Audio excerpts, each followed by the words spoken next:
Shalom sahabat jalan yang lurus, salam sejahtera buat kita semua dan dimanapun sahabat berada. Saya berharap dan berdoa semoga sahabat semua tetap dalam keadaan baik, sehat, dan pastinya tetap di dalam perlindungan Tuhan.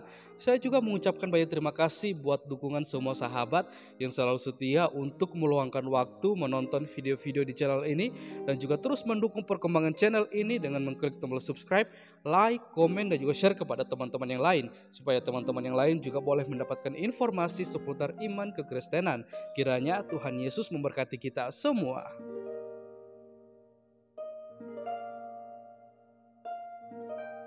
Sahabat yang diberkati dan dikasihi oleh Tuhan kita Yesus Kristus, di kesempatan kali ini kembali lagi kita akan bersama-sama menyimak dan menyaksikan sebuah debat yang sangat penting dan menarik untuk kita saksikan dan kita simak, di mana di dalam debat tersebut ada apologet Kristen bersama dengan Ustadz Suma bersama dengan rekan-rekannya. Kita akan melihat bagaimana mereka akan membahas satu tema yang akan menjadi bahan perdebatan atau diskusi mereka, dan juga pastinya melalui tema yang ada mereka akan membawakan setiap data-data yang akan menjadi bahan mereka untuk berdebat dan juga berargumentasi, dan bahkan mereka juga akan mempertanggungjawabkan segala sesuatu yang mereka bawakan. Dan juga kita akan melihat bagaimana masing-masing pendebat ini mereka harus bisa membawakan satu narasi atau argumen yang bisa dibuktikan kebenarannya, sehingga semua penonton atau orang-orang yang menyaksikan diskusi atau debat tersebut mendapatkan suatu edukasi yang baik. Pastinya juga kita akan melihat bagaimana reaksi-reaksi dari para pendebat ketika setiap data dan argumen yang mereka bawakan itu bisa dibantah atau dipatahkan kebenarannya. Karena setiap ada debat atau diskusi, tidak pastinya akan ada suatu reaksi atau respon dari seseorang ketika data-data dan argumen yang dibawakan itu bisa dibantah dan dipatahkan kebenarannya. Ya, sama halnya ya seperti dilakukan oleh Ustadz Suma. Kalau ketika dia merasa sedang terpojok, ya pasti akan ada hal-hal yang akan dilakukan supaya orang lain merasa terpojok atau diserang. Maka dari itu, tanpa berlama-lama, mari langsung saja kita simak videonya. Saya mempersilakan kita semua bisa memberikan komentar yang positif, baik, saling membangun, bukan untuk saling menyerang satu dengan yang lain. Kiranya Tuhan Yesus memberkati kita semua. Selamat menyaksikan.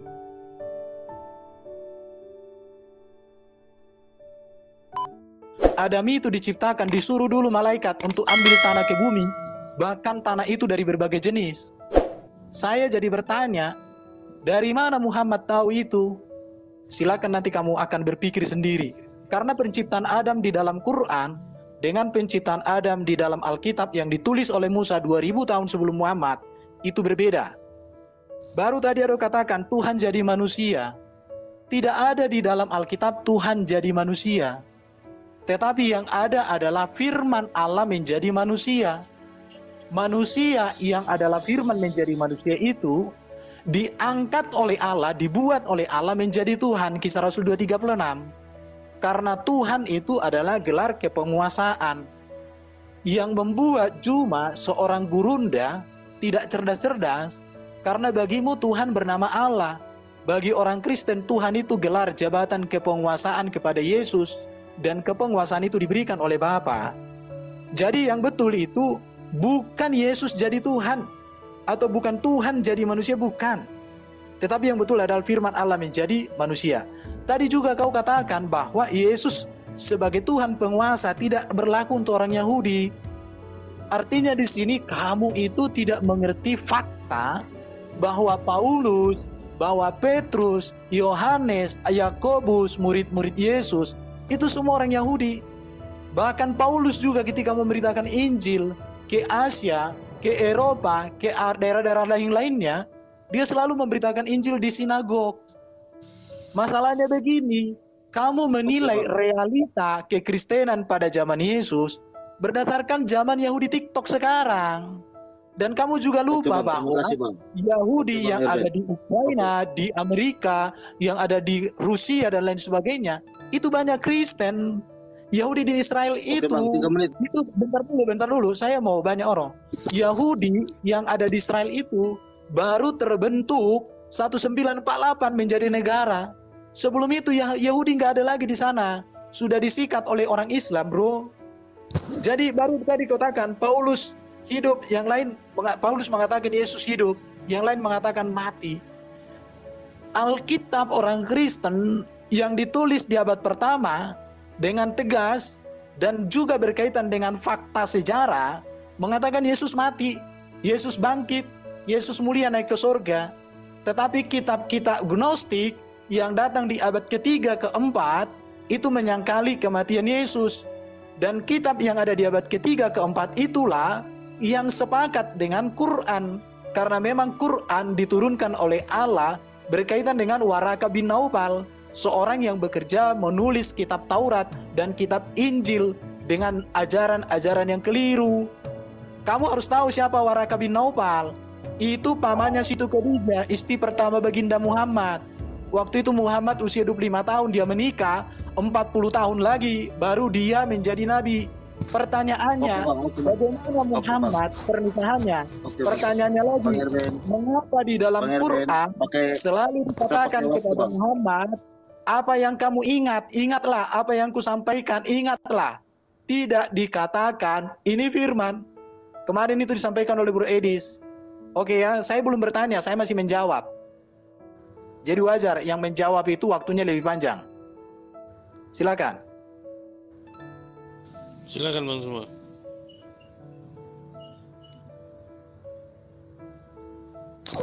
Silakan. Ya. Jadi gini, Saudara Erben, Anda harus banyak belajar ke saya berarti, ya.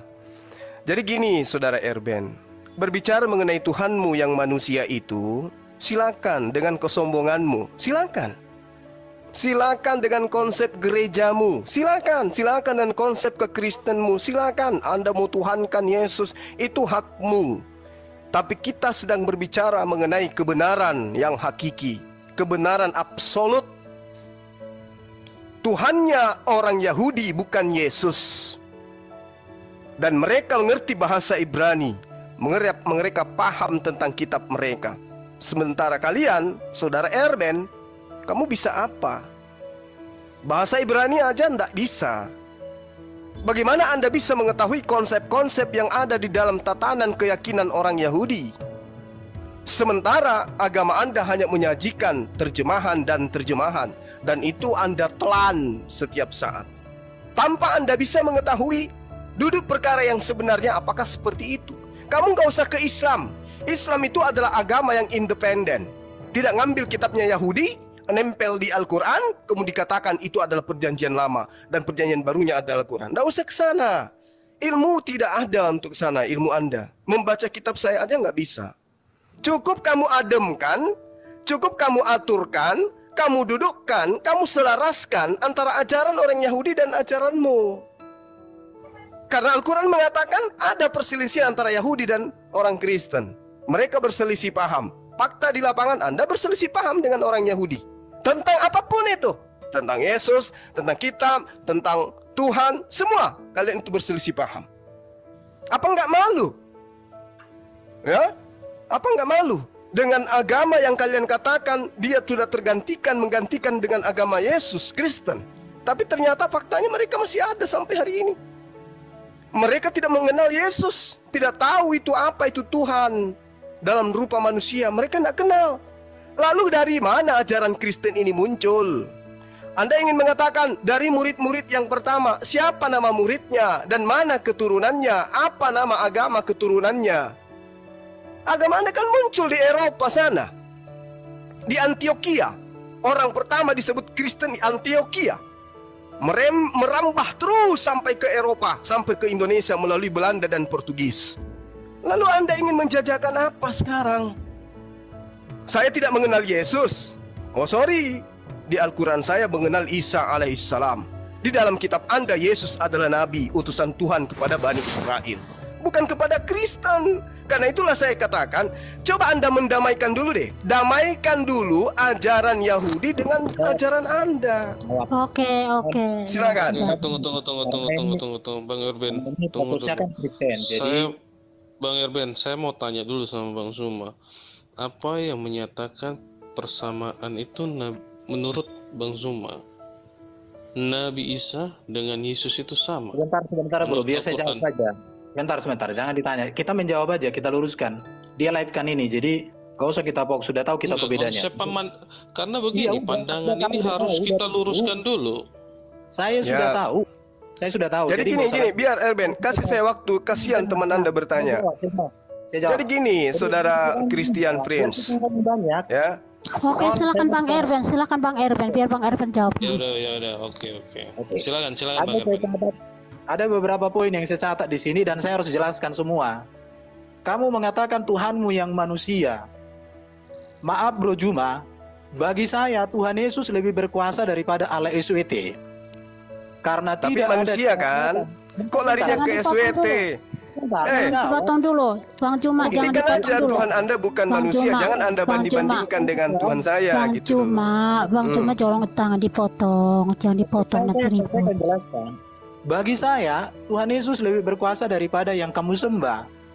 Karena sejak zaman Nabi Muhammad, dia menyatakan diri kepada Muhammad melalui Jibril, saya tidak menemukan ada mujizatnya.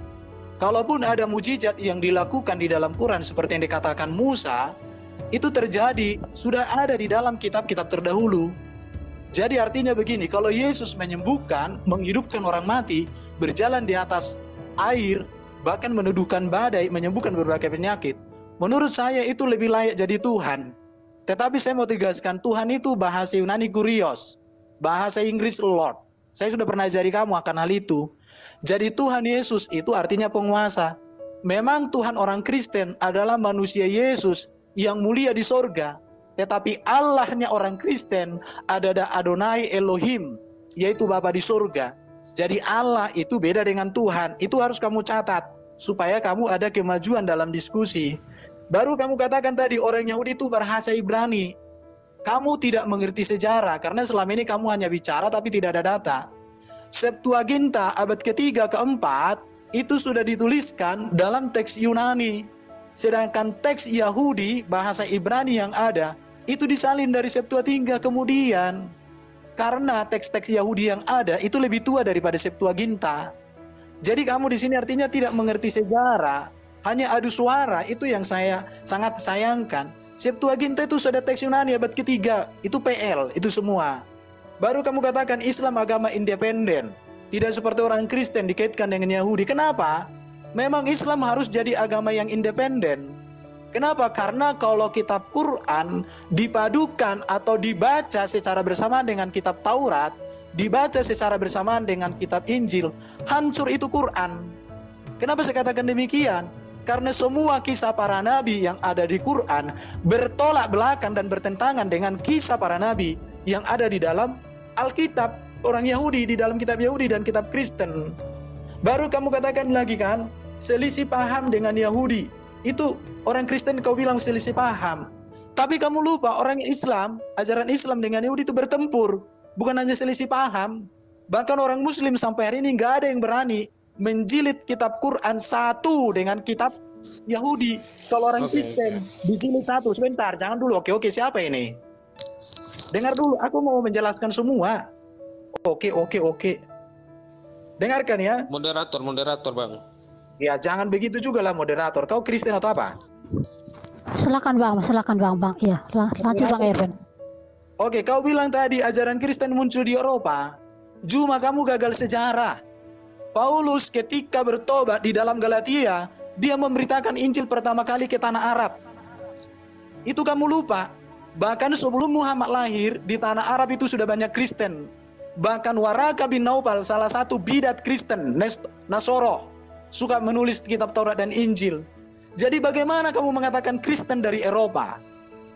Kamu belajar sejarah dari mana? Aku heran. Jadi Juma bro, kamu seorang gurunda, jangan buat dirimu seperti seorang TK berhadapan dengan Erben. Pahami sejarah secara utuh. Kristen itu berasal dari Yesus Kristus. Karena Kristen itu artinya adalah pengikut Kristus, murid-murid Kristus yang berbakti kepada Kristus. Makanya kata Kristen tidak ada di Quran, yang ada Nasoro. Kenapa? Nasoro itu bidat. Ya, Nasrani itu bukan Kristen, beda. Tadi kau katakan Isa dengan Yesus. Saya mau kasih tahu samamu supaya semua orang tahu. Yesus itu sukunya Yehuda karena mamanya Maria suku Yehuda. Tapi Isa itu suku Lewi karena mamanya Maryam, saudara Harun, binti siapa itu? Baru Isa di dalam Quran itu lahir di pohon kurma. Yesus itu lahir di Bethlehem di kandang di palungan, di kandang domba. Isa di dalam Quran ajarannya sembahlah Allah, aku bukan Tuhan, itu tok. Selama 33 tahun dia di dunia ini. Sejak kecil dia menerima kitab. Sedangkan Yesus di dalam Alkitab, ajaran etika dan moralnya itu lengkap. Mujizat yang dibuat Isa di dalam Quran ada dituliskan, tapi tidak dijelaskan apa latar belakangnya, apa maknanya, apa tujuannya. Sedangkan Yesus di dalam Alkitab, mujizatnya dijelaskan dan maknanya, tujuannya jelas. Isa di dalam Quran itu tidak mati, tidak bangkit, tapi dia naik ke langit. Yesus di dalam Alkitab mati, bangkit, dimuliakan, naik ke surga. Isa di dalam Quran naik ke langit itu ngapain? Sampai sekarang nggak tahu kita ngapain. Tetapi Yesus dalam Alkitab jelas menyediakan tempat bagi orang percaya. Baru dikatakan lagi, Isa di akhir zaman di kalian datang untuk membunuh Dajjal, mematahkan salib, membunuh babi. Sedangkan Yesus dalam Alkitab di hari zaman datang sebagai raja segala raja, hakim yang adil. Jadi Isa bukan Yesus. Isa itu dengan Yesus itu dua tokoh yang berbeda. Jadi memang betul yang Juma bilang, Islam itu memang harus agama independen. Karena kalau Islam agamanya itu dikaitkan dengan kitab Yahudi dan Kristen, hancur itu Quran, nggak bisa dipahami, babak belur. Oke, harap mengerti. Sekarang bisa saya bertanya nggak? Tunggu, jangan tutupi kelemahan argumenmu dengan bertanya, ya. Jadi gini, saudara Erben, mengkaji kebenaran ketika Al-Quran itu independen kan jelas 1400 tahun berdiri tegak tanpa kemudian dia menjilat kitabnya orang Yahudi. Berbeda dengan sabar. Berbeda dengan agamamu. Apa artinya perjanjian baru tanpa kitabnya orang Yahudi? Kitabmu akan muncul 99% menjadi kitab paganisme, politeisme. Coba Anda pisahkan dengan perjanjian lama, hancur. Isinya semuanya adalah paganisme. Terkait dengan perbedaan yang Anda maksud antara Yesus dan Isa, kami pun jijik untuk menyamakan. Tapi kalau kita berbicara mengenai kebenaran, satu-satunya manusia yang kemudian datang kepada Bani Israel sebagai nabi, lahir tanpa ayah, dialah Nabi Isa alaihissalam, yang kemudian dalam bahasa Ibrani atau Aramaik mereka sebut dengan Yasua. Yod, Sin, dan Hamed. Jelas itu. Sementara kalau Anda mengatakan Yesus, itu siapa? Yesus itu tokoh yang tidak dikenal. Kalau Yasua dalam bahasa Arab itu Isa. Arab dan Aramaik bahasa serumpun. Mereka adalah saudara, bahasa yang serumpun, bahasa sekandung. Tidak bisa Anda gantikan itu. Terkait dia lahir di pohon kurma, jelas baru-baru ini ditemukan adanya bibit kurma yang berusia 2000 tahun silam yang dinyatakan didapatkan di gurun Yudea. Di situ sangat jelas, ini temuan. Ini temuan. Bagaimana orang Yahudi menemukan itu, kemudian dia mengatakan bahwa bibit ini, bijinya berasal dari 2000 tahun yang silam di tanah Yudea. Terbukti nggak Al-Quran? Terbukti. Jadi kalau Anda mengatakan kitab Anda itu adalah seperti yang Anda imani, oh, itu bisa dibuktikan, bos. Al-Quranul Karim di dalam surah Al-Anbiya ayat 105 menerangkan begini, walaqad katabna fiz zabur min ba'di zikr annal arda yarithuha ibadiyal solihin. Al-Quran mengatakan, dan sungguh telah dituliskan di dalam kitab Mazmur, ya, bahwa bumi ini akan diwarisi oleh hamba-hambaku yang soleh. Ini tertulis di dalam kitabnya Nabi Daud, di dalam Mazmur, dan itu betul adanya. Anda boleh lihat di dalam Mazmur 37 nomor 29. Dari mana Rasulullah Muhammad SAW tahu ini semua? Sementara kalau kitab Anda, konon Yesus dengan penulis kitab Anda itu hanya beda-beda puluhan tahun, paling lama 100 tahun. Tapi apa yang diajarkan tidak berkesesuaian dengan kitabnya orang terdahulu. Apa yang dituliskan berkelainan dengan apa yang dituliskan orang terdahulu. Anda ingin mengatakan bahwasanya nama-namanya beda. Lah, yang Anda jadikan tolak ukur kan kitab terjemah. Anda tidak bisa membuktikan kitab aslinya seperti apa. Tidak bisa Anda katakan bahwa itu salah. Fakta di dalam Al-Quran Anbiya ayat 105, walaqad katabna fiz zabur. Ini baru saya bacakan kepada Anda. Dan sungguh-sungguh telah kami tuliskan di dalam kitab Zabur. Kitab Zabur ini adalah Mazmur, ya, bahwa bumi ini akan diwarisi oleh hamba-hambaku yang saleh. Dan itu faktanya tertulis di kitab yang Anda pegang meski hanya terjemah. Tidak ada yang keliru kan?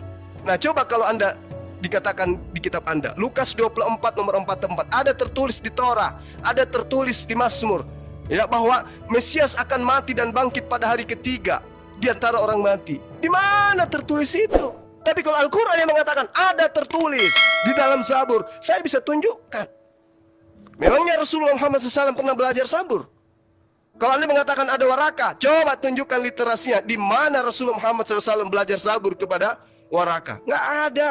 Cuman masa kecil dia ketemu mengatakan pada saat dia diantar oleh istrinya kepada pamannya, baru dia katakan, oh inilah yang ditunggu-tunggu. Kenapa demikian? Oke, Bang Cuma. Oke, dijawab sama Bang Erben. Iya. Oke ya, jadi tadi kamu menegaskan Quran itu independen. Tetapi kamu tidak bisa berdiri Quran sendiri tanpa hadis. Dan hadis itu ditulis 200 tahun lebih setelah Quran diturunkan. Bahkan penulis hadis yang pertama itu seorang Uzbekistan yang tidak pernah ke tanah Arab. Hadis Bukhari. Oke ya. Itu dia pertanyaannya, apa yang harus kamu renungkan. Jadi memang Quran itu dikatakan independen tapi tidak independen. Karena Quran tidak bisa ngapa-ngapain tanpa hadis. Baru hadis pun nanti akan dibilang ada doib, ada lain dan macam sebagainya. Contoh, Quran tidak bisa menjelaskan apa itu sunat. Karena kata sunat sendiri tak ada di Quran. Quran juga tidak bisa menjelaskan siapa istri para nabi. Karena di dalam Quran hanya ada satu nama wanita, yaitu Maryam. Tadi Bro Juma ini terlalu berani mengutip Zabur untuk menyatakan itu berkaitan dengan Nabi Muhammad dan lain sebagainya. Tapi kamu lupa bahwa di dalam Mazmur 147 Zabur itu ayat 19 sampai 20 dikatakan begini, Bro. Ia memberitakan firman-Nya kepada Yakub, ketetapan-ketetapannya dan hukum-hukumnya kepada Israel. Ia tidak berbuat demikian kepada segala bangsa, dan hukum-hukumnya tidak mereka kenal. Arab bukan nabi bagi Israel.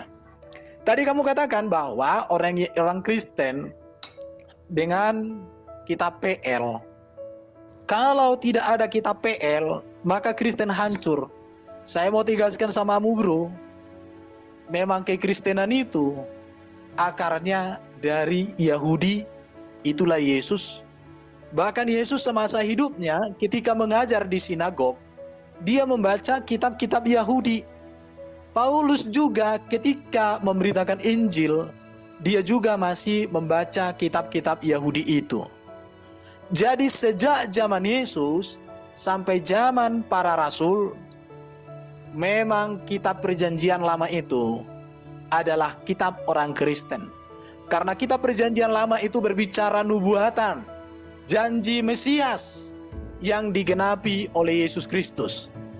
Maka bagi orang Kristen kitab perjanjian lama tanpa perjanjian baru adalah kitab yang punya penuh pengharapan.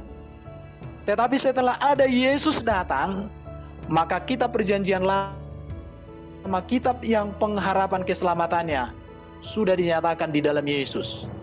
Oleh karena itu, Bro Juma, saya mau sampaikan samamu, memang sejak semula kitab perjanjian lama adalah kitab yang dicintai oleh orang Kristen. Tetapi sangat sayang sekali, kitab yang sempurna tetapi tidak bisa berdiri sendiri, Quran itu harus ada hadis, harus ada tafsir, harus ada ijtima juga, mengklaim bahwa kitabnya sempurna. Tetapi jika diketemukan dengan kitab Yahudi, diketemukan dengan kitab orang Kristen, maka Quran itu akan ditinggalkan. Kenapa? Karena kisah-kisah di dalam Quran, kisah-kisah yang bertempur dan bertentangan dengan kisah yang ada di dalam kitab-kitab terdahulu. Bro Juma, sekarang saya mau sampaikan samamu pesan penting. Kalau memang Islam itu adalah agama yang independen, Maka saya katakan, apapun yang dibicarakan di dalam Quran itu tidak ada sangkut paut dengan orang Kristen dan tidak ada sangkut paut dengan orang Yahudi. Oleh karena itu kamu berhenti membual, menyamanyamakan dan mengutip Alkitab di dalam bualanmu. Karena ajaran Quran itu memang harus berdiri sendiri. Dan saya mau katakan sama orang Muslim di seluruh dunia, kalau kamu ingin tahu kebenaran kitab-kitab terdahulu, bacalah kitab orang Kristen, karena di kitab orang Kristen, kitab terdahulu itu ada. Memang dikatakan oleh juga Al-Quran, kalau ada keraguan padamu Muhammad, tanyalah kepada ahli kitab. Itulah orang Kristen. Di situ ya, bahkan di dalam kitab Taurat dan Injil itu ada petunjuk dan kebenaran. Sayang, si Jumaini melarang orang baca Alkitab. Tapi hari ini saya katakan, hai orang Muslim di seluruh dunia, baca Alkitab, supaya kalian tahu apa perbedaan Alkitab dengan Al-Quran. Jangan hanya dengarkan ocehan si Jumaini. Oke, terima kasih. Apa lagi mau kau tanya? Kulayani. Oke, saya nggak perlu bertanya karena saya tahu kamu tidak akan bisa menjawab. Jadi saya cuma menanggapi halusinasi kamu ya. Ya, jadi gini, Al-Quran mengatakan begini, bil bayyinati waz zubur. Ya, wa anzalna ilaika dzikr litubayyana lin-nasi ma nuzzila ilaihim wa la'allahum yatafakkarun. Allah Subhanahu wa taala kemudian menurunkan Al-Qur'an kepada Rasulullah Muhammad sallallahu alaihi wasallam. Tujuannya apa?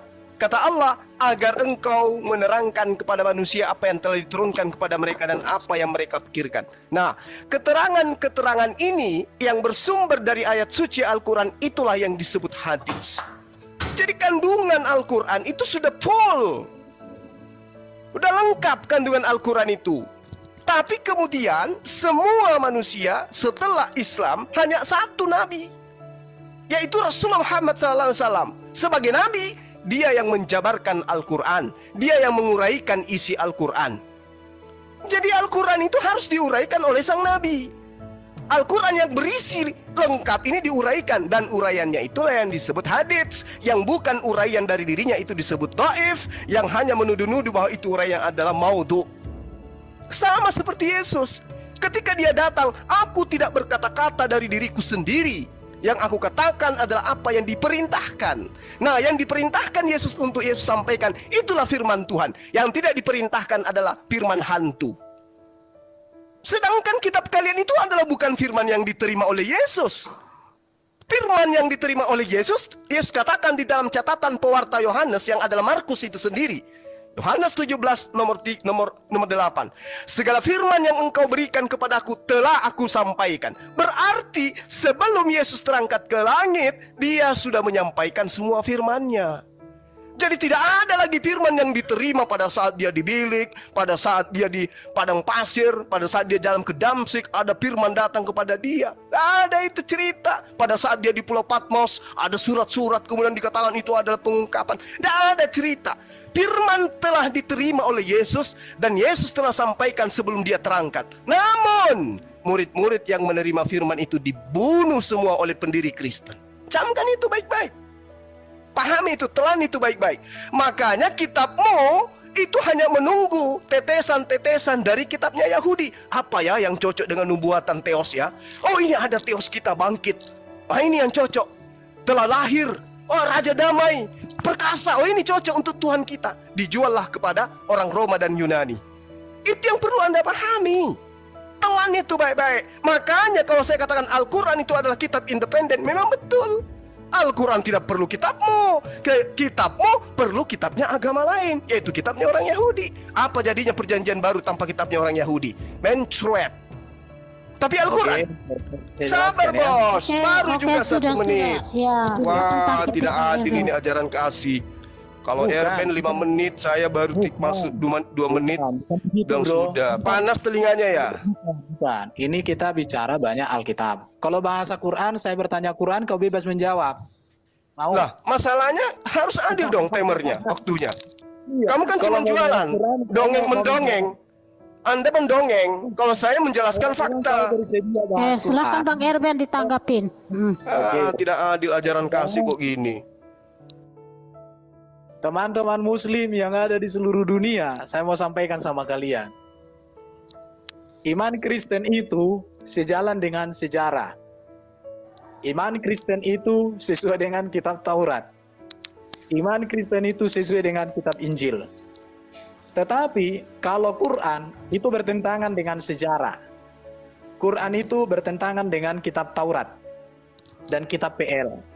Dan Quran itu juga bertentangan dengan kitab Injil, kitab PB. Karena itu memang Quran independen dan itu sangat bagus. Terima kasih Bro Juma. Di situ ya. Tadi kamu mengatakan bahwa Alkitab PB itu firman hantu.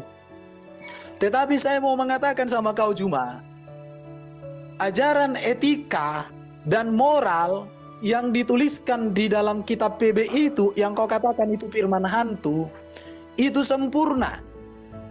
Tidak ada di situ legalitas kawin dengan anak kecil. Tidak ada legalitas di situ kawin dengan mantan anak mantu. Itu dia yang harus kamu tahu. Tidak ada di situ ajaran legalitas bisa tiduri istri 9 orang dalam satu malam. Tidak ada di situ ajaran untuk memerangi orang-orang lain, nggak ada. Untuk membunuh orang lain, nggak ada. Tapi ajaran yang kamu katakan hantu itu, justru di situ dikatakan, kasihilah musuhmu. Berbuat baiklah kepada orang yang berbuat curang kepadamu. Kalau cuma mengatakan ajaran seperti itu yang mulia dan kudus, ajaran hantu, maka saya katakan, kamulah hantunya, kamulah setannya, kamulah iblisnya. Oke ya, jadi itu harus saya tegaskan samamu. Alkitab itu firman Allah, bukan dikte Allah, karena firman di situ artinya grave. Grave itu apa? Tulisan para nabi, tulisan para rasul, kesaksian para nabi, kesaksian para rasul tentang Allah, karya Allah, pewahyuan diri Allah, penyataan diri Allah yang puncaknya ada pada Yesus Kristus. Dan itulah yang dikatakan di dalam 1 Yohanes 1. Apa yang kutuliskan, apa yang kusaksikan, apa yang kulihat, apa yang kualami. Maka beginilah, saya mau katakan begini ya.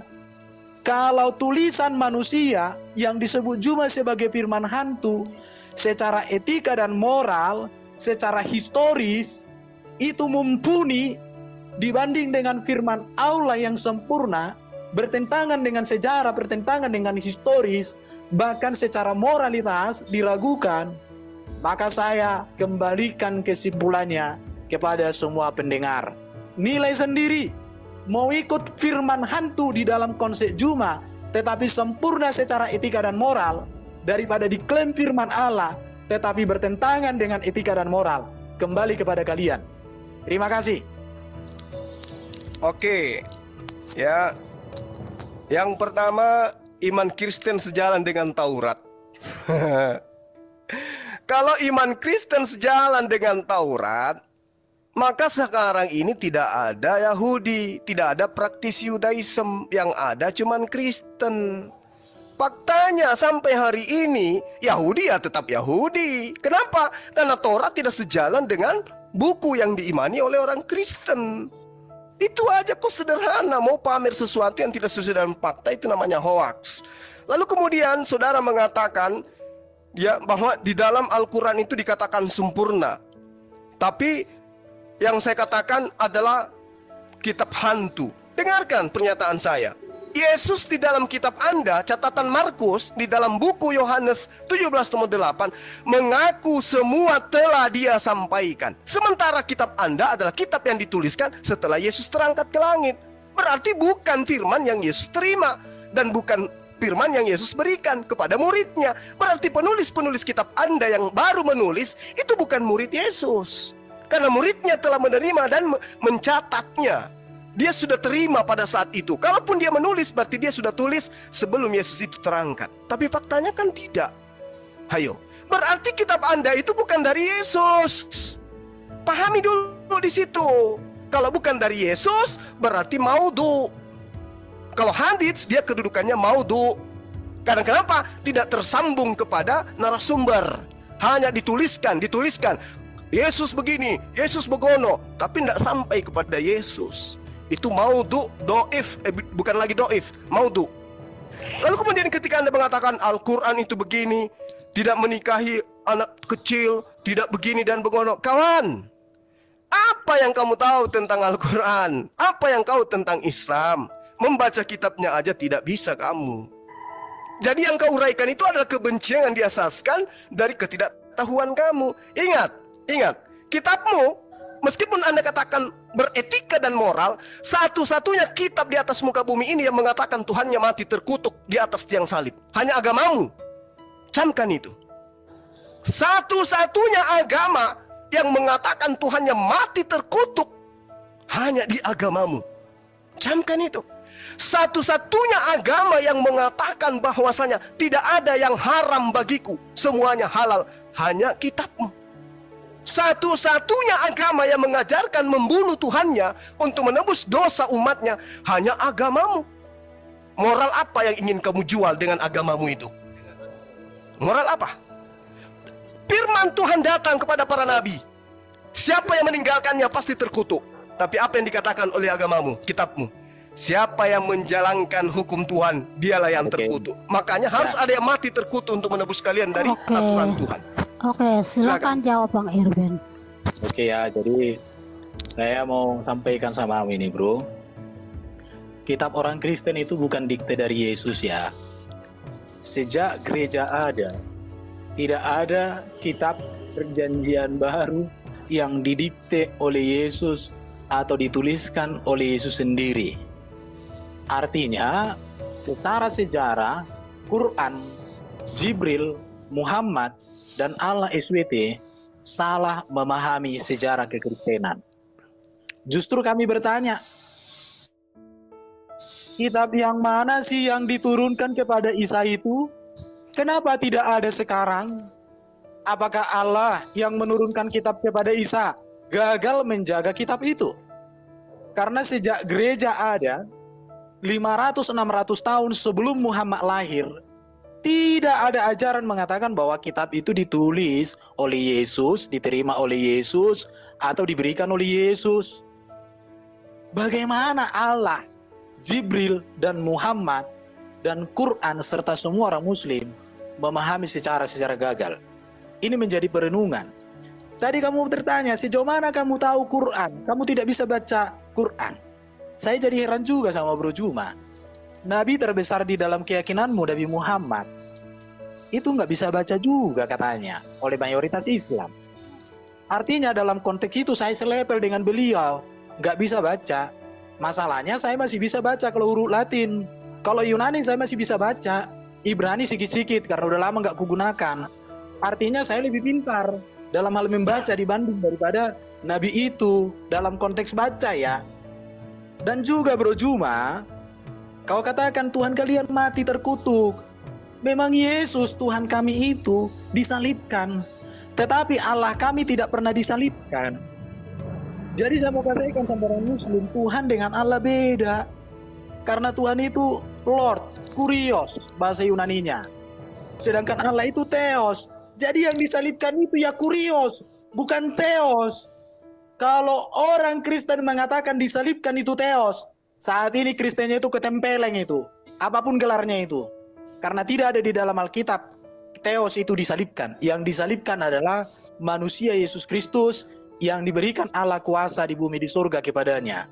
Jadi baru cuma di sini menurut saya itu gimana lah ya gitu ya. Oke, saya jam 8 ada mengajar. Jadi saya cukupkan dulu untuk Bro Juma. Lanjut Aderion. Oke, saya tanggapi dulu ya. Lanjut Aderion ya, saya ya. Jadi saya tanggapi ya. Anda mengatakan kitab apa yang diterima oleh Yesus? Al-Quran mengatakan begini. Alladzina atainahumul kitaba ya'rifuna kama ya'rifuna abna'ahum wa inna fariqam minhum la yaktumunal haqqa wa hum ya'lamun. Orang-orang yang telah kami beri kitab Torah dan Injil. Jadi bukan Kristen kabur dia. Jadi bukan Kristen yang diberi kitab Torah dan Injil. Di situ dikatakan mereka yang menerima Torah dan Injil itu seperti mengenal Muhammad SAW dengan mengenal anak-anaknya, mengenal anak sendiri. Dan kata Al-Quran, wa inna fariqam minhum, sungguh-sungguh di antara mereka sebagian mereka pasti menyembunyikan kebenaran itu, padahal mereka mengetahui. Itu yang dikatakan Al-Quran. Saatnya Anda membuktikan itu. Apakah benar yang dikatakan oleh Al-Quran ini? Atau tidak? Baru Anda boleh menghakimi Al-Quran. Kalau Al-Quran itu keliru, tunjukkan di mana kekeliruannya. Ketika dia mengatakan alladzina atainahumul kitaba ya'rifuna kama ya'rifuna abna'ahum. 1400 tahun silam loh itu. Nah, terkait dengan Injil yang dikatakan di mana kitab itu, Paulus sendiri pendiri agama Anda, terbingung-bingung dia, terheran-heran. Aku heran bahwa kamu begitu lekas berbalik daripada dia yang oleh kasih karunia Kristus telah memanggil kamu dan mengikuti satu Injil lain. Berarti Paulus pun sadar bahwa banyak Injil yang bertaburan pada masa itu. Jadi untuk menentukan mana Injil yang benar, dia tanya kepada Paulus, Injil mana yang bertaburan, yang dia katakan Injil lain. Ayo. Sementara di dalam kisah para rasul, kisah para pewarta, bab 8, di situ sangat jelas dikatakan bahwasanya Filipus yang dipanggil oleh Yesus itu mengajarkan Injil Yesus. Nah, Injil Yesus ini yang mana? Tunjukkan kepada saya. Jangan kau tunjukkan Injil Markus, Matius dan seterusnya. Injil Yesus yang kau tunjukkan kepada saya, supaya saya mengurai alladzina atainahumul kitaba ini. Silakan. Oke. Erwin sudah kabur soalnya. Sudah turun orangnya, sudah turun. Ya, makanya Bang. Selamat malam Bang Luka dan Aderion. Selamat malam. Wah, ada nabinya orang Kristen juga ini. Ya, Malam, Bang. Cuma ganti topiknya, topiknya diganti. Selamat malam, Gurunda. Semangat malam, nabinya teman-teman Kristen. Wah, kacamatanya cacat. Selamat malam, Aderion. Ya, selamat malam Bang. Malam. Bang, aku boleh tanggapin ya? Silakan. Ya, silakan Boleh, Bang. Bang Ade. Lu jangan ama deh kas semua. Lu kan akrab dari. Gak apa-apa. Putus-putus, Bang. Enggak gini Bang. Kan Iya, lu putus-putus Bang. Lalu saya dulu lah kau. Putus suara le. Lepas kacamata Gini Bang. Oke, silakan. Gini Bang, kalau misalnya aku minjem kata-kata Abang yang tunjukkan kekeliruan Quran. Ya ini. Injil itu artinya bukan kitab, Bang. Injil itu artinya kabar. Nah, Injil lain mana yang ada beredar? Yang saat itu Injil itu adalah Injil yang di luar apa yang para rasul sampaikan. Itu dulu namanya Serintus. Dia mengajarkan namanya reinkarnasi. Itu Serintus. Dia mengajarkan Injil yang lain. Dia ngaku itu dari pengajaran Yesus, padahal bukan. Yang diberi perintah untuk mengajarkan para rasul, bukan orang lain. Di luar itu bukan Injil namanya. Nah, kekeliruan Quran apa? Yaitu mengartikan bahwa Injil itu kitab. Dan justru betul tadi Abang si Erben nanya, kalau kitab Injil itu diterima sama Isa, kitab Injil itu yang kitab yang mana? Aduh, kitab yang mana Bang? Saya nggak ngeliatin. Aduh, ini apa sih? Saya nggak ngeliatin kalau di zaman Isa itu sebenarnya yang nulis kitab Injil itu siapa sih Bang? Di dalam Islam? Menurut Islam? Boleh nggak Bang bisa jelasin yang menulis kitab Injil itu? Silakan Bang. Iya, baik. Jadi gini, di dalam Al-Quran itu tidak dikatakan siapa yang menulis. Tapi Al-Quran cukup jelas menerangkan bahwa kitab diberikan kepada Nabi Isa alaihissalam. Kepada siapa kitab ini diberikan? Kepada Nabi Isa alaihissalam. Kepada siapa Nabi Isa alaihissalam ini diutus? Kepada Bani Israel. Bagaimana tipikal umat Bani Israel? Mereka adalah pembangkang tegar tengkuk. Dan selalu bahkan bukan hanya menolak, bahkan membunuh para nabi. Itu harus diimani dulu. Bahwa tipikal daripada Bani Israel tempat Yesus diutus itu adalah tipikal orang-orang yang acap kali. Bukan hanya menolak nabi, bahkan sampai kepada tahap membunuhnya pun mereka lakukan. Jadi kalau Anda ingin mengatakan mana kitabnya dan seterusnya, ya itulah yang dikatakan oleh Al-Quran. Bahwa mereka gemar menyembunyikan kebenaran setelah kebenaran itu datang kepada mereka. Salah satunya yang saya katakan tadi, alladzina atainahumul kitaba ya'rifuna kama ya'rifuna abna'ahum. Untuk membuktikan itu, tanya aja pada diri Anda, apakah kemudian Yesus diterima oleh Bani Israel atau ditolak? Ya diperlihatin dulu dong bang, baru kita buktikan. Kalau memang ada kitab Injilnya Isa, kalau nggak ada apa yang mau dibuktikan? Nah sekarang Justru kalau kita Al-Quran yang salah. salah, Menurut gini. saya. Kalau Anda ingin membuktikan usia kitab itu jelas sudah 2000 tahun yang silam, sedangkan pada masanya aja sudah ditolak, apalagi sekarang Anda meminta bukti. Jadi Al-Quran tidak keliru ketika dia mengatakan, ya ahlal kitab lima talbisunal haqqa bil batil wa taktumul haqqa wa antum ta'lamun. Wahai ahli kitab, mengapa engkau mencampur adukkan antara hak dan yang batil? Sementara engkau tahu tentang kebenaran itu. Mereka mencampur adukkan kebenaran itu. Itu yang dikatakan oleh Al-Quran. Ya itulah buktinya. Di mana kebenaran Quran itu menyebutkan bahwa Isa itu menerima kitab? Lu nggak ada kok. Nah, itu kalau Saya Anda mau melihat nekanin di situ, Silakan. Bang. Ya gimana, Bang? Silakan. Oke. Jadi gini, tadi saudara Erben saya tanya, Yesus mengatakan di dalam Yohanes 17 nomor 8, segala firman yang engkau berikan kepadaku telah aku sampaikan.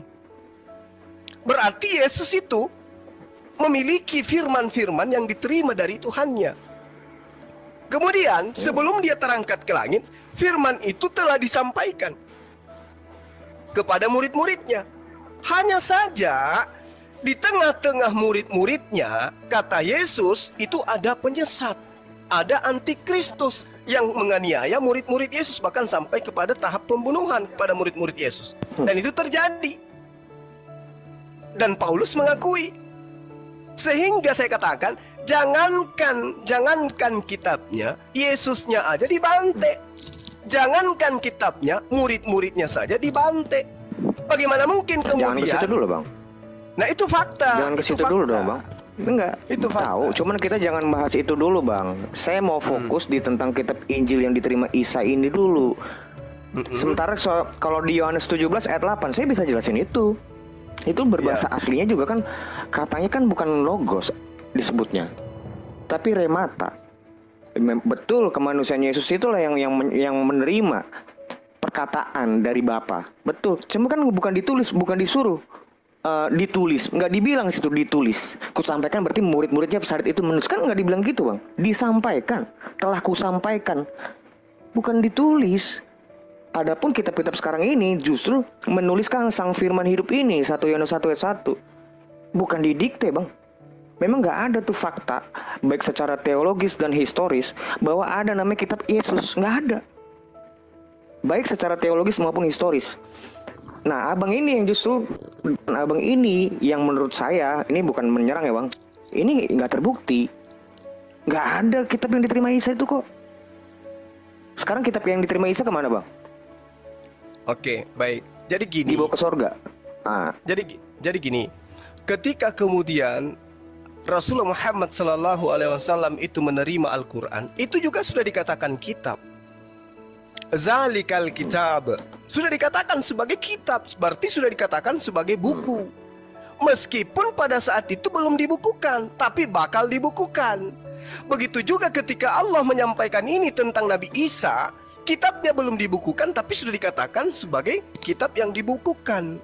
Nah, bagaimana kejadian selanjutnya? Al-Quran dikatakan kami yang mewahyukan, kami yang menjaga.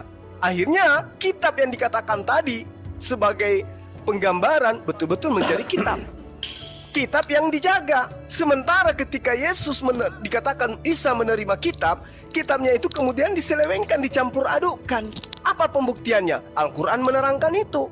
Al-Baqarah ayat 79, fawailul lilladzina yaktubunal kitaba biaidihim. Nah, kemudian ketika Anda meragukan tentang Al-Quran, buktikan aja. Ini kitab yang Anda pegang sekarang, apakah betul berasal dari Yesus? Adakah legitimasi dari Yesus? Nah, itu dia. Bukan. Makanya, berarti Al-Quran tidak salah kan? Karena mindsetnya abang ini yang salah. Gini loh, abang ini melihat mindset kitab kami dengan cara Islam. Ya tentu salah. Jadi salah, betul. Nggak ada itu namanya kitab Yesus. Mana ada, yang ada kitab para murid-muridnya. Karena kitab di dalam perjanjian baru itu menulis justru tentang Yesus ini, sang firman hidup ini, Bang. Bukannya Yesus nyuruh nulis kitab, enggak. Mereka tuh disuruh ajar dan beritakan ini ke seujung dunia. disebutnya, maksudnya ke seluruh dunia. Itu kok di perintahnya bukan menulis kitab. Tentu pengajaran itu ada bentuk lisan, ada bentuk tulisan, Bang. Karena dalam kebutuhan pengajaran ada yang hanya bentuknya omong oral, ada yang tulisan. Tapi kalau dalam perintah tuliskanlah ini, nggak ada.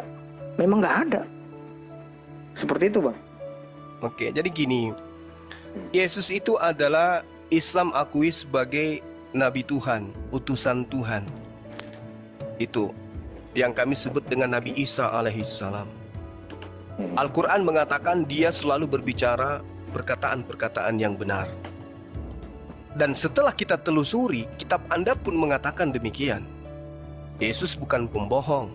Yesus itu bukan pendusta.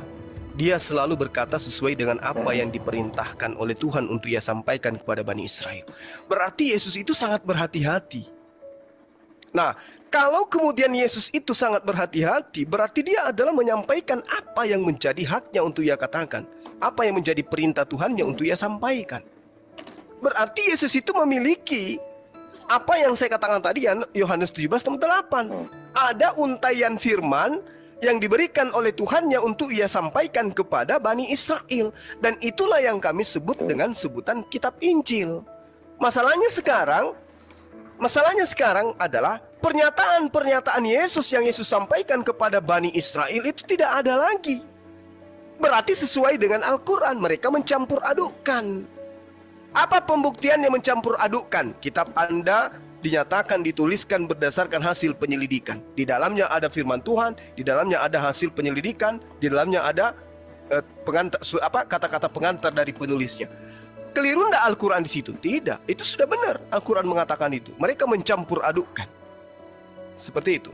Silakan. Oke, terima kasih, Bang. Ini Yohanes 17 ayat 8 itulah yang kalian tadi Abang bilang gitu ya. Kami sebut, berarti kalian kalau di aku ya. Yang kalian sebut itu adalah kitab Injil.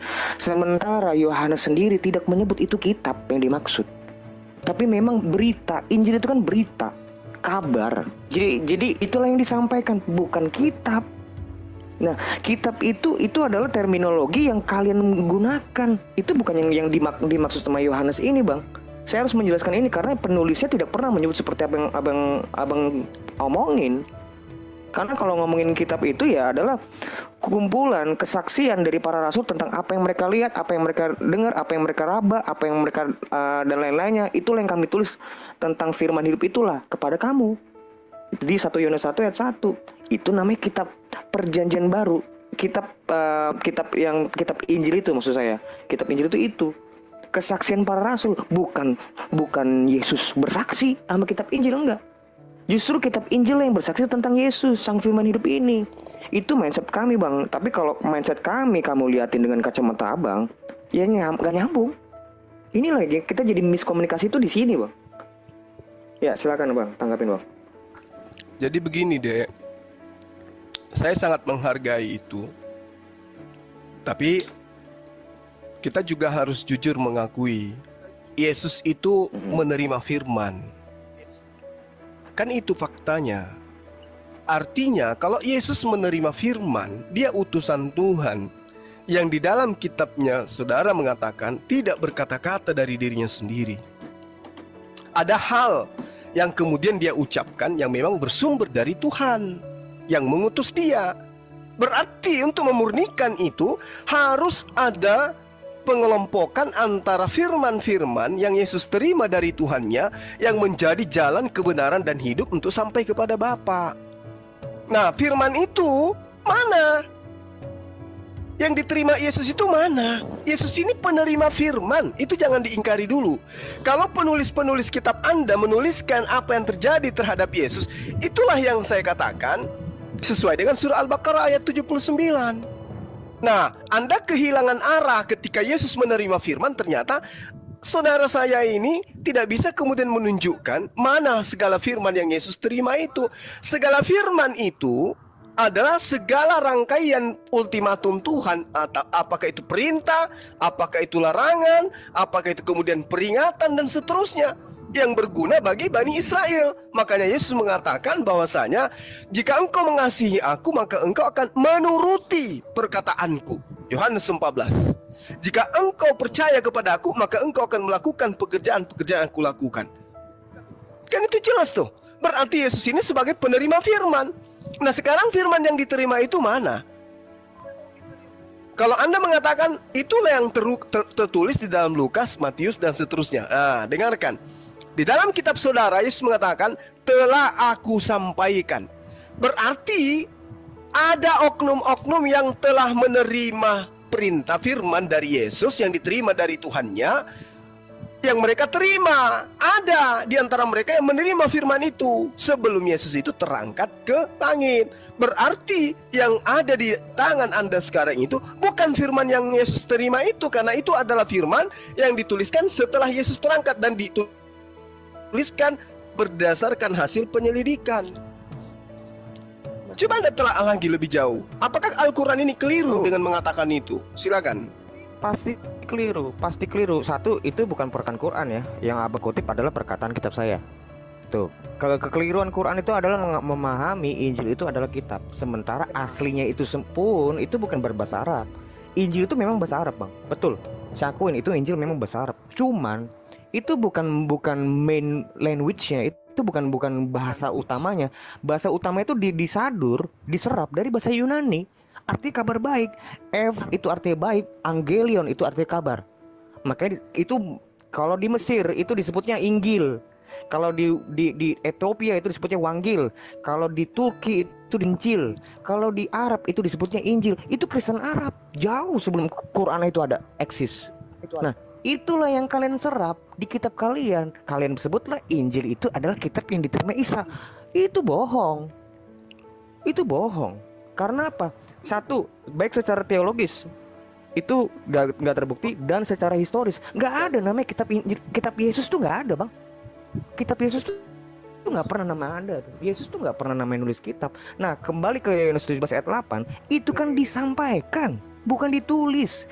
Dan Abang bilang di Yohanes 17 ayat 8 ada oknum. Itu bukan oknum. Murid-muridnya langsung. Ini kan doa Yesus kepada murid-muridnya sebelum dia itu naik ke surga tuh. Telah kusampaikan kepada segala firman yang engkau sampaikan kepadaku telah kusampaikan kepada mereka. Ini siapa? Mereka tuh para rasul. Jadi Abang nggak bisa menyebutkan itu adalah oknum. Oknum itu ya kalian sebenarnya, karena kalian tuh berada di luar para rasul. Itu oknum. Kalau para rasul itu sendiri itu bukan oknum, muridnya Yesus kok.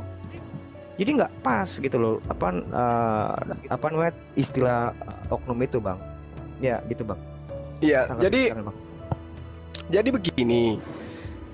Yesus itu datang kepada Bani Israel, menerima firman. Bandingkan dengan apa yang ada di kitab saudara. Yesus itu tidak berkata-kata dari dirinya sendiri. Apa yang ia katakan adalah apa yang diperintahkan untuk ia katakan, ia sampaikan. Itu menurut apa yang ada di dalam kitab saudara. Artinya, ketika diuji Al-Quranul Karim, dijelaskan bahwa Nabi Isa alaihissalam itu diberikan Injil. Lalu kemudian mereka rubah. Ini yang diterangkan oleh Al-Quran. Mereka mencampur adukkan setelah mereka tahu tentang kebenaran. Nah sekarang, kalau untuk menguji kebenaran Al-Quran ini, ya kita lihat aja apakah kemudian orang-orang Yahudi menerima Yesus pada saat itu atau membantahnya. Kalau membantahnya, oknumnya dibantah, bagaimana mungkin ajarannya mau diterima dengan baik? Sedangkan murid-muridnya yang angkatan pertama yang bersama dengan dia itu juga sudah teraniaya oleh Paulus itu sendiri, dan Paulus akui. Nah Yesus pun katakan itu. Coba Anda lihat di dalam Lukas 21 nomor 8. Nomor 12-nya dikatakan, namun sebelum itu terjadi, sebelum penyesat itu datang menyamar, kata Yesus, terlebih dahulu engkau dianiaya, engkau ditangkap, engkau disesat, engkau dimasukkan ke dalam penjara. Siapa pelaku ini? Siapa pelakunya? Ya Paulus. Habis itu dia mengaku bertaubat, lalu mengajarkan ajaran-ajaran yang tidak bersumber dari Yesus. Silakan. Enggak, boleh. Aku coba pertajam ya ini apa narasi pembicaraan kita ya. Kita jangan jadi stuck di situ aja. Abang tadi menyebutkan mereka mencampur adukkan setelah tahu kebenaran. Ini saya catat ya bang. Ya. Yang saya mau tahu gini loh bang. Ini saya mau menyelidikin ya. Kita bareng-bareng nih kita berpikir nih. Apa kira-kira keuntungan yang diraih dari si pemalsu ini ya? Kita harus menulis ini nyebutnya si pemalsu atau pengubah lah bang. Nggak salah ngomong pemalsu karena saya suka ngomong kalau pemalsu kalian nggak bilang oh Injil bukan dipalsukan. Nah kan gitu oke. Diubah si apa keuntungan dari si pengubah mengubah Injil ini? Kira-kira apa? Oke, baik. Jadi Al-Quran mengatakan gini. Bismillahirrahmanirrahim. Fawailul lilladzina yaktubuna al-kitaba biaydihim thumma yaquluna hadza min indillah liyashtaru bi thamanan qalila fawailul lahum mimma katabat aydihim wa wailul lahum mimma yaksibun. Maka celakalah orang-orang yang menulis buku dengan tangan mereka sendiri kemudian berkata ini dari Allah, ini dari Tuhan, dengan maksud untuk menjualnya dengan harga murah. Maka celakalah mereka karena tulisan tangan mereka dan celakalah mereka karena apa yang mereka perbuat. Harga murah itu apa? Yaitu mereka kemudian dianggap rasul, dianggap sebagai orang-orang benar, dianggap sebagai pengajar-pengajar yang pengajar-pengajar yang mewakilkan atas nama Tuhan. Itu aja yang mereka dapatkan. Ini Al-Quran yang mengatakan itu. Sekiranya penulis kitab Anda itu mendapatkan sesuatu yang mahal, misalnya mereka terangkat menjadi raja, mereka mendapatkan kedudukan yang tinggi pada masa itu, maka Al-Quran ini keliru. Tapi yang dikatakan sini untuk menjualnya dengan harga murah. Kecelakaannya kemudian tidak ada satupun dari penulis kitab saudara yang tidak mati dalam cara mengenaskan. Ini Al-Quran 1400 tahun silam. Silakan. Baik. Oke Pak. Gini bang, aku lebih itu kan Quran keyakinan ya. Gue nggak mau mendebatkan keyakinan di sini. Jadi takutnya ini ada penistaan kan dikit-dikit gini. Orang kan di Indonesia, oh penistaan dilapor. Kan nggak mau gue. Sekarang, jadi sekarang gue coba kita gunakan dulu. Gak usah lah pakai ayat. Kira-kira nih bang. Contoh nih, konkretnya. Ada kan di dalam kitab kami nih bahwa Daud itu berzinah ditulis. Nah, kira-kira apa yang didapat si pemalsu ini sehingga dia menuliskan Daud itu berzinah? Apa yang didapat? Baik. Jadi ketika Daud ini sebagai raja, diceritakan ya, ini kita berbicara mengenai logika dan juga apa yang tertuai di dalam kitab saudara. Daud cacat, Salomo cacat. Cuman satu yang tidak cacat, yaitu Yesus dan juga Paulus. Semuanya cacat. Adam cacat, Abraham cacat, semua. Daud, Salomo, semua pokoknya dalam Paulus membunuh. Bang, ya, Paulus ditulis membunuh itu ditulis loh. Dia tapi setelahnya itu cacat. Enggak, setelahnya dia menyetarakan dirinya dengan Tuhan. Enggak dong, Bang. Enggak, kita fokus dulu, jangan nyampe ke situ. Aku tahu melari kemana itu. Paulus menyatakan dirinya kita dengan fokus Tuhan. Dulu. Bahkan lebih tinggi dari Yesus. Sekarang kita fokus. Gitu. Apa? Aku udah tahu argumen abang itu, saya udah tahu, saya ngerti. Tapi saya nggak mau ke situ bang. Apa? Kita fokus. Apa yang didapat, keuntungan yang didapat dari pemalsu sehingga dia menuliskan Daud itu berzina dan bahkan disebut orang-orang Israel itu tegar tengkuk. Ditulis itu. Malah menurut saya yang aneh itu justru Quran. Ini minta maaf. Kenapa? Maaf saya bilang jangan Quran. Gini bang, kitab abang ini kenapa? Semuanya itu disebutnya nabi-nabi. Kan lucu. Gimana? Lebih masuk akal mana bang? Nih pada waktu misalnya Daud nih ya, Daud ini berzina, tapi nggak ditulis berzina. Atau dia berzina ditulis berzina, mana kira-kira yang lebihnya dipalsukan? Padahal ini berzina nih. Kalau kami kan memang dia, bagi kami Daud itu memang berzina walaupun pada akhirnya bertobat, tapi ditulis. Nah kalau kalian kan enggak, memang dia berzina tapi nggak ditulis berzina. Ini justru lebih dekat sama kalian dibanding kami. Iya. Baik. Silakan. Iya, jadi gini. Kalau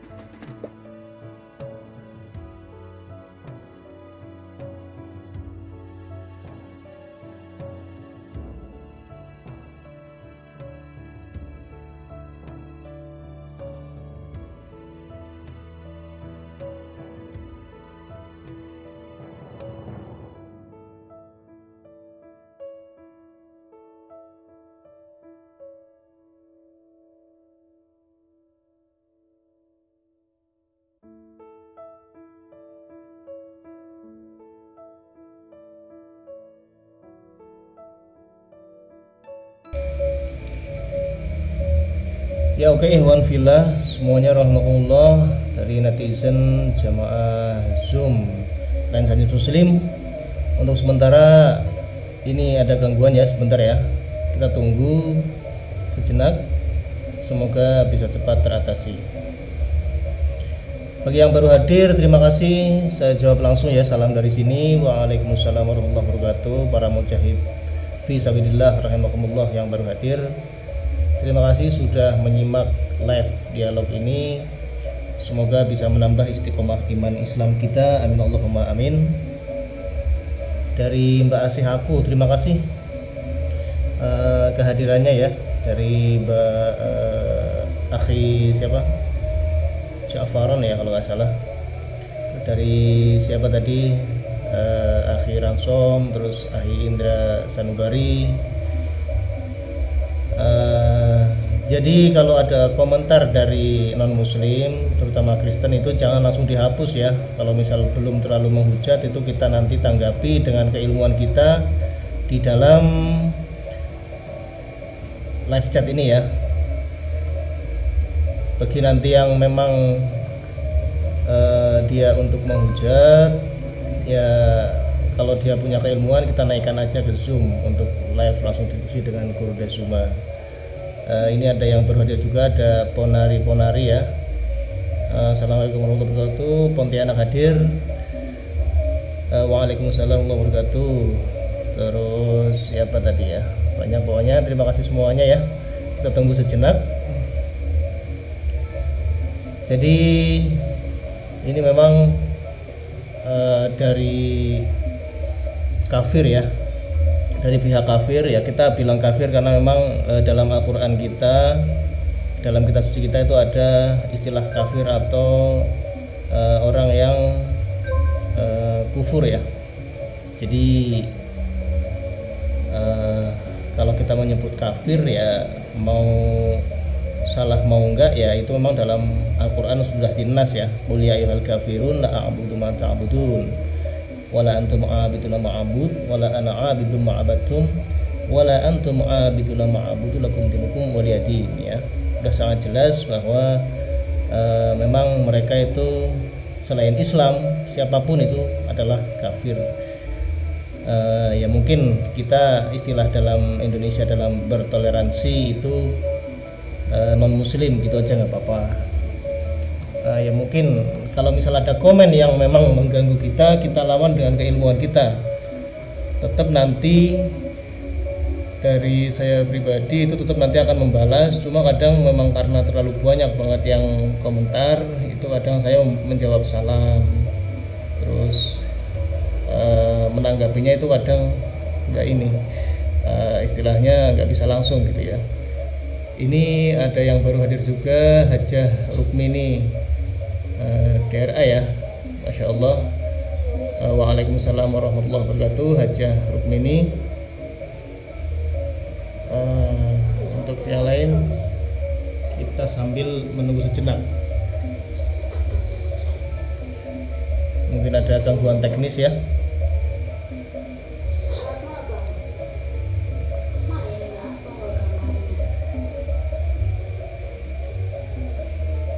Dari siapa lagi ini? Coba.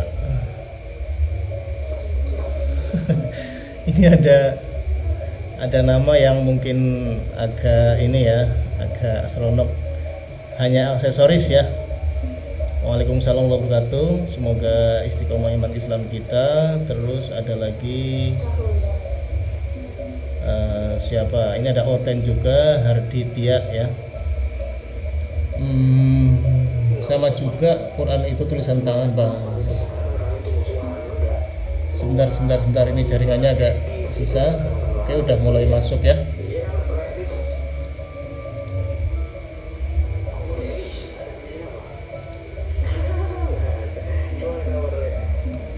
Ya, kita coba masuk ke jaringannya. Ini apa si Bang Juma? Aku lagi diskusi tadi sama Bang Juma. Dia bilang Injil itu dipalsuin, Alkitab itu dipalsukan. Nah, aku mau nanya, apa urgensinya dipalsukan itu apa? Keuntungan apa yang diraih si pemalsu? Sehingga mesti ditulislah Daud itu berzina. Loh, kan harusnya kalau logikanya ya, kalau mau memalsu. Ya, sambil menunggu persiapan ya. Kayak gitu kan logikanya. Atau orang-orang Israel nggak perlu ditulis di umat yang tegar tengkuk. Ngapain? Kalau gue jadi pemalsu mah, gue buat baik semua, maksum semua gue buat. Dah, si Bang Juma mana? Tahu ini gara-gara jaringan putus jadi hilang dia. Aduh, nanti nongol lagi.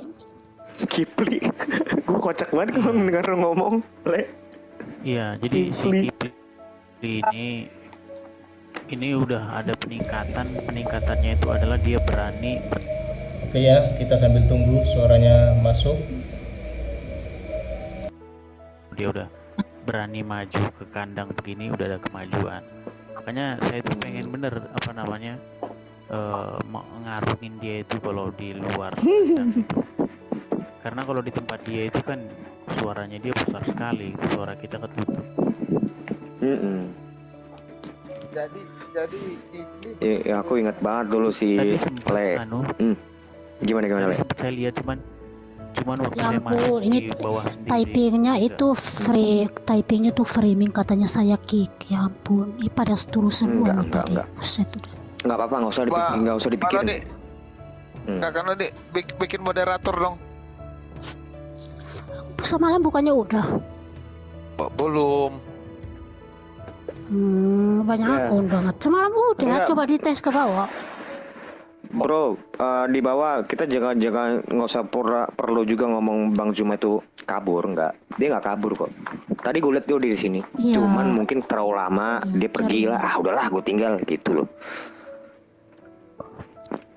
Dia bukan kabur. Tapi udah bosan, jenuh, nggak dapat kesalahan orang Kristen, mendingan cabut aja. Kelamaan jaringannya makanya bukan di kick. Oke, sebelumnya gue coba deh, gue mau nanya deh, mama lo, Bang Edis. Iya lah, gimana Le? Isa itu kalau di Quran sebenarnya menerima wahyu itu tuh dalam pewahyuan itu seperti apa sih? Pewahyuan Injil itu? Kalau kita baca Quran, jadi Isa di dalam Al-Quran itu waktu kecil di dalam gendongan ibunya, dia itu berbicara. Dia berbicara dengan kata-kata sesungguhnya aku ini adalah hamba Allah dan aku diberikan Injil begitu. Di dalam gendongan karena gini ceritanya tuh gini. Jadi Maryam ibunya Isa di dalam Al-Quran itu punya nazar untuk tidak berbicara. Jadi ketika ada orang bertanya kepada Maryam tentang anak siapakah itu gitu, karena orang tuamu itu bukanlah berzina begitu. Nah, jadi Maryam karena dia sudah bernazar tidak mau berbicara, jadi dia menunjuk kepada bayi yang di gendongan itu, di gendongannya. Waduh, baru tahu kok. Memang ada nazar seperti itu. Yang ku tahu itu Zakaria loh. Zakaria juga ada. Kalau di dalam Bible ya, kalau Zakaria di dalam Bible itu ada nazarnya. Nazarnya itu dia tidak tidak bicara ya. Sampai nanti anak itu dikasih nama ya. Kalau dalam Al-Quran tuh Zakaria itu 3 hari dia ininya.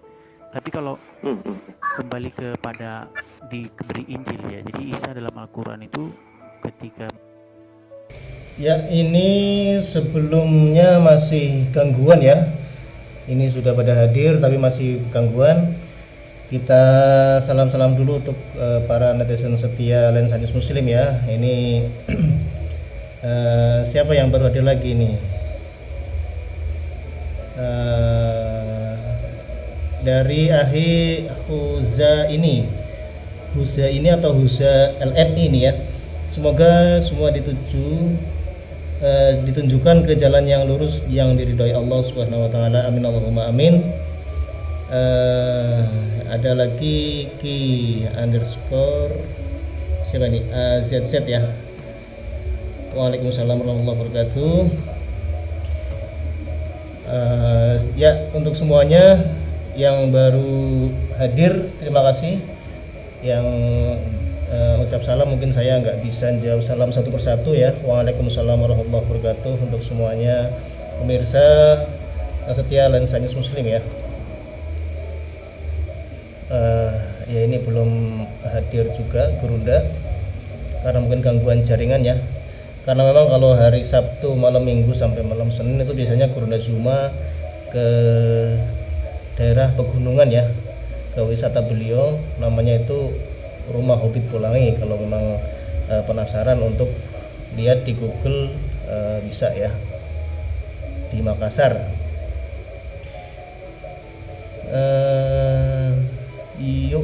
Unlimited ya.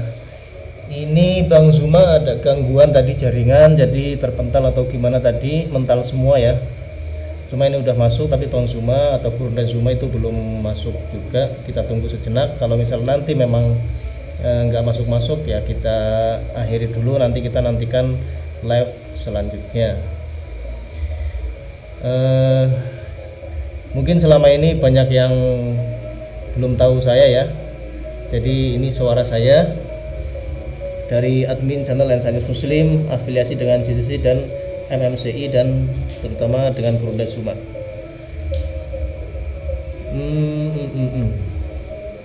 Sahabat Jalan yang Lurus, kita bersama-sama telah menyaksikan dan juga menyimak keberlangsungan diskusi atau debat antara para apologet Kristen bersama dengan Ustadz Zuma dan kawan-kawannya. Dan kita juga bisa memberikan penilaian bagaimana ketika debat ini berlangsung dan juga menilai bagaimana ketika mereka membawakan setiap data-data yang menjadi bahan argumentasi mereka atau perdebatan mereka. Kita juga bisa melihat manakah data yang bisa dibuktikan kebenarannya. Dan kalau saya secara pribadi melihat bagaimana tapi para apologet Kristen ini dia sangat dipakai Tuhan dengan sangat luar biasa, sehingga dia bisa dengan berani, bukan cuma berani akan tetapi dia perlu dengan kepercayaan diri bisa membawakan setiap data-data yang bisa dibuktikan kebenarannya, sehingga hal ini mengakibatkan Ustadz Zuma dan juga mungkin teman-teman yang lain akhirnya menjadi kepanasan. Karena apa? Karena pastinya pemahaman atau konsep ketuhanan dari seorang seorang apologet Kristen ini itu sangatlah benar dan juga bisa dibuktikan kebenarannya. Karena apa? Karena dia membawakan sesuatu hal yang dia imani dan dia yakini, dan bahkan cara dia mentafsirkan dan menggali semua sesuai dengan standar bagaimana cara kita mentafsirkan suatu ayat Alkitab atau Alkitab itu sendiri, supaya kita bisa mengetahui maksud dan tujuan ayat itu dituliskan. Sedangkan Ustadz Zuma kalau kita melihat dia membawakan data-data yang sama sekali dia juga tidak mengimani data itu, sehingga dia hanya menggunakan data itu atau argumentasinya itu atau narasi hanya untuk menyerang dari para apologet Kristen tersebut. Sehingga ketika para apologet Kristen bisa menyangga dan juga bisa menjawab, membantah setiap pertanyaan dan juga pernyataan dari si Ustadz Zuma, akhirnya hal ini membuat Ustadz Zuma menjadi seperti orang kepanasan, emosi, tidak terima, dan seakan-akan dia yang lebih mengerti dan memahami tentang konsep ketuhanan dari Yesus Kristus itu sendiri. Karena sekali lagi, bagaimana seorang yang tidak beriman kepada Yesus Kristus dan tidak meyakini kebenaran yang ada di dalam Alkitab bisa dengan begitu mudah memiliki pemahaman yang baik, yang benar tentang konsep ketuhanan. Karena kebanyakan kalau kita lihat orang di luar kekristenan, mereka mempelajari Alkitab itu bukan untuk mencari kebenaran di dalamnya. Malahan mereka mempelajari Alkitab hanya untuk mencari kesalahan dan juga mentafsirkan atau mencomot-comot ayat-ayat Alkitab, kemudian mereka tafsirkan sesuai dengan pemikiran mereka sendiri, dan mereka gunakan hal itu untuk menyerang iman kekristenan. Karena kalau saya melihat ada beberapa polemikus seperti Ustadz Nandar contohnya, dan juga Kodonditan dan juga Ustadz Kainama, di rumah mereka itu atau di kantor mereka begitu banyak Alkitab tersusun di tempat itu. Kalau mereka mempelajari Alkitab untuk mencari tahu tentang kebenaran, bahkan mencari kebenaran di dalamnya, itu tidak masalah. Akan tetapi jikalau mereka memiliki Alkitab hanya untuk digunakan untuk mencari kesalahan di dalam Alkitab tersebut, dan kemudian mereka menjadikan hal itu untuk menyerang iman kekristenan, hal itu kan sebenarnya salah. Tapi kalau menurut saya juga secara pribadi tidak masalah lah jikalau mereka banyak mempelajari Alkitab hanya untuk menggunakan hal itu menyerang iman kekristenan. Saya berdoa supaya ketika mereka mempelajari dan membaca Alkitab, mereka sendiri boleh berjumpa secara pribadi dengan Tuhan Yesus, sehingga mereka bisa melihat bahwa kebenaran dan keselamatan yang sejati hanya ditemukan di dalam Yesus Kristus. Oke sahabat semua, demikianlah video saya di hari ini. Sampai bertemu dan berjumpa di video saya yang selanjutnya. Kiranya Tuhan Yesus memberkati kita semua.